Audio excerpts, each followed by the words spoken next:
Hello, hello. I wanted to take a few minutes today and share some really basic language learning advice that will work for pretty much every adult language learner. And I also wanted to share some basic updates, some simple updates behind the scenes of what's going on at my business, the Calgary Language Nerds. So, the very first thing that I think makes sense to share today is one of the most important thing I've learned over the past 3 years when it comes to helping language learners to reach the goals that they have. Um, the most important thing that I've learned in the past 3 years is that the methods we use to learn languages, they actually don't matter. They don't seem to matter nearly as much as I thought they did. So 3 years ago, I started a project where I was measuring student progress. I would look at the methods they use, and almost like a scientist, I would then measure numerically with numbers their progress over a given period of time 3 months, 6 months, 9 months. It would depend on the person. And we look at how much do they improve based on the language learning methods that they used. And what I was really trying to do was figure out what methods seem to be extremely effective, which methods seem to be not effective. And that way, when you look at a language learner, you can help them craft an evidence-based solution to the language learning goals that they have. And what has blown my mind so far, we're 3 years later, what has blown my mind so far is that the method that people use has a much smaller impact on the progress they make than I thought it would. In almost every situation, when someone is learning a language, the method they use doesn't have a massive impact on how that person learns. In fact, the number one thing that influences the amount of progress they make is nothing to do with the method. In fact, has nothing to do with it. It is literally just the time, the amount of time that they dedicated. That's literally the number one factor. There have been people I've personally worked with who decided to learn a language with a methodology that I personally thought wouldn't be very effective. I thought that, I don't know if this is going to work. Sometimes I even thought, I don't think this is going to work.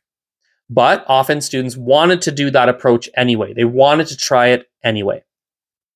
And even when I was hesitant about the method they were using, when you fast forward 4 months or 3 months or 6 months, they've progressed at an average rate of progress, sometimes even above average, faster than average. And that showed me that even when you have a methodology that, in the eyes of a professional, in the eyes of someone who's done this for a very long time, would think, that doesn't look wise. It often doesn't make much of a difference. Often it makes no difference whatsoever. It makes zero difference. It makes no difference. The number one thing that matters is just how much time that someone is dedicated. That is the number one factor from what I have seen from the people that I've worked with over the past 3 years. So that is the number one factor. Now, the second thing I've really noticed is that there are certain types of activities that really help people to progress, and it's common sense. This is not rocket science, but there's certain types of activities, certain types of learning strategies that seem to really help people progress a tremendous amount. So anything that boosts up your vocabulary. So that would be primarily listening and reading. Listening and reading, common sense, right? It's common sense to say that listening and reading boosts your vocabulary. Well, when you boost your vocabulary, particularly through listening and reading, what you tend to see is that other aspects of your language progress also improve. So your speaking might improve. Your vocabulary increases. Your grammar might improve. Your pronunciation might improve. Your comprehension might improve. Your listening comprehension might improve. Your reading comprehension might improve. You might have an easier time understanding fast speech. You might speak more fluently. You might get more confident. So that was something I never expected, honestly. I learned that when people's vocabulary size increases, it has a halo effect on the rest of their language learning journey. It has a halo effect, and often it boosts up all these other aspects of their fluency. And that is not, by the way, this is really important, other aspects of language fluency. So grammar or spoken fluency or listening, practicing your listening comprehension, or like other aspects that you could measure, pronunciation, other aspects that you could measure. If you directly work on those aspects, it doesn't always have that halo effect. In fact, by working directly on that one aspect, sometimes you have the opposite effect than what you would have initially expected. For example, one of the first things that when I was doing a lot of this this research, I suppose, or case studies for students to see how they progress based on the methods they use. When I was doing this, in the beginning, I was doing a lot of work with oral fluency, spoken fluency. How fluently do people talk? How at ease are they? How confident are they? And I was doing a lot of work on that. And what was interesting is by focusing on their oral fluency, it actually, for many people, for the majority of people, in fact, it doesn't help them to see a significant increase in their oral fluency. It doesn't do it. It just doesn't do it. However, if you focus on increasing vocabulary, then oral fluency, more often than not, just skyrockets up by itself. Or if you try to improve their grammar and you just really nitpick on grammar, sometimes that can work, by all means, yes. But oftentimes, no, it doesn't work. What will work, though, is focusing in on vocabulary. You're like, okay, let's really focus on listening and reading, because those two things really boost vocabulary. Let's really focus on listening and reading. We're going to track your vocabulary increases. And what's funny is as the vocabulary increases, you then also start to notice that their grammar also naturally starts to bump up as well. And that was a really cool observation. The halo effect of vocabulary was something I never, ever anticipated learning about. Now, with all this said, I want to drive home something that's very important as well, is that even though I'm talking about, oh my God, you should focus on vocabulary, maybe if you focus on oral fluency, it doesn't actually get better. And we're nitpicking on methods, right? We're nitpicking on what methods work, what methods don't work. Remember that really at the end of the day, from what I've seen anyway, the methods really aren't the most important things. That's not what matters most. That's not the most important thing. The method is secondary. We just have to put in the hours. In other words, let's say you just focused on your grammar and then you really focused in on that. And maybe that wasn't the most advisable way to learn, but that's still what you chose to do. That's probably still going to be tremendously effective for you anyway. Or if you're going to even if I would say as the expert, maybe I would say, don't work on your oral fluency. You should increase your vocabulary. That's a better use of your time. Maybe I'm right. Maybe I'm wrong. Maybe. At the end of the day, if you just put in the time on a certain given method that you feel good about, you're going to see some pretty darn good results. That's generally what tends to happen. Generally. It's funny, for me, I think about how I learned to read Mandarin. The way that I learned to read Mandarin is maybe even objectively, maybe not even arguably, the worst way that you could ever do to learn to read Mandarin. It is not an effective method. The way that I learned to read Mandarin pretty much was I would stare at characters, just look at them, be like, I'm gonna remember that. But I would just stare at it. I would just stare, and there's thousands of characters. This is not like a language that has 26 letters. No, there's thousands of unique characters. And I'll be like, I'm just gonna stare at this. And it was an awful method. And honestly, it took me a very, very, very long time. It did not come to me quickly. But in the end, it still worked. Why? I just put in the time with it and it worked. So let's talk for a few more minutes and let's change gears a little bit. I want to talk a little bit about some behind the scenes stuff at the Calgary Language Nerds. It's been really interesting lately to work on very specific language projects. For the past, decade, I've run this business for 10 years now.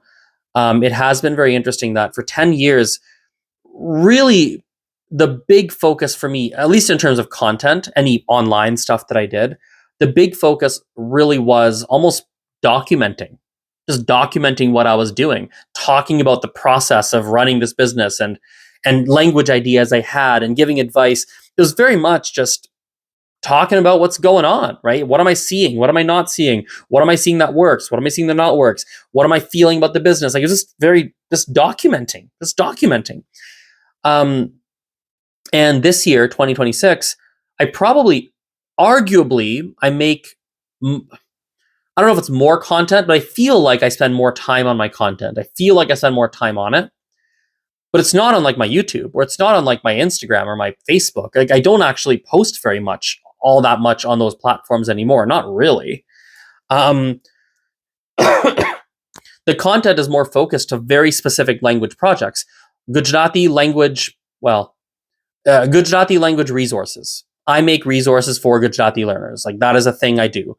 Or I have a tutor on my team. We're working on a very specific Spanish content project. That's probably going to launch probably in a month ish. But that's not going to be on this YouTube channel, probably. It's going to be on a separate one. My Gujarati stuff is not here. It's on a separate one. The Gujarati podcast is not here. It's a separate place. Like, it's separate. It's these very specific, I create separate channels for them, and they're separate language projects. And that's really where a lot of my content energy has been going. And it feels weird, honestly. Honestly, it feels weird. It feels weird to me to not post a lot of content on these channels like YouTube and Facebook and stuff that I've had for a very, very long time. And yeah, that's something I'm just feeling right now at work. The Calgary Language Nerds continues to grow, which I'm thrilled about, but also scared about. For the past 10 years, pretty much every single year, there's some exceptions, but for most of the years, the business sort of grows and grows and grows and grows and grows. Like, it just keeps growing year over year, pretty much. And this year is no exception thus far. Looks like that this year might even be, I don't want to put the cart before the horse, as they say, but it looks like this year might be the biggest growth year I've ever had. Like, that's crazy to me. That's so cool. And it's also just scary in a way. It's scary and it's cool. It's both. It's really cool and really exciting, and also very scary. It's both. It is absolutely 100% both. And it scares me because I'm scared that I can't keep it going. It scares me because sometimes the growth happens in ways that I didn't plan. It wasn't like I intentionally executed a strategy and that strategy led to a certain amount of growth. In certain ways, the growth has happened in ways I didn't expect. And that scares me that I didn't make it happen. It makes me think that I could also not grow and it wouldn't be me that made it happen. It's very scary that way. Says that, but at the same time, it's exciting. It's cool that the business is growing, and it's cool that it's happening as a result of my efforts. Like the Gujarati work I'm doing, for example, the Gujarati resources and videos, and like that's been a big thing that's actually driving my business quite a bit this year that I never thought would ever happen. Or there were some books I read that had a couple of concepts, and I thought, let me implement them, and that those have led to a tremendous amount of growth that I never would have been able to anticipate that those would be the types of concepts that would lead to so much growth. I never, ever thought that would be the case. So yeah, that's kind of where I'm at right now in the business. And it's exciting and it's scary and it's fun and it's a wonderful roller coaster ride that I'm having a blast on. So yeah, that's that. Thank you for watching this. Have a wonderful rest of your day. See you. Goodbye.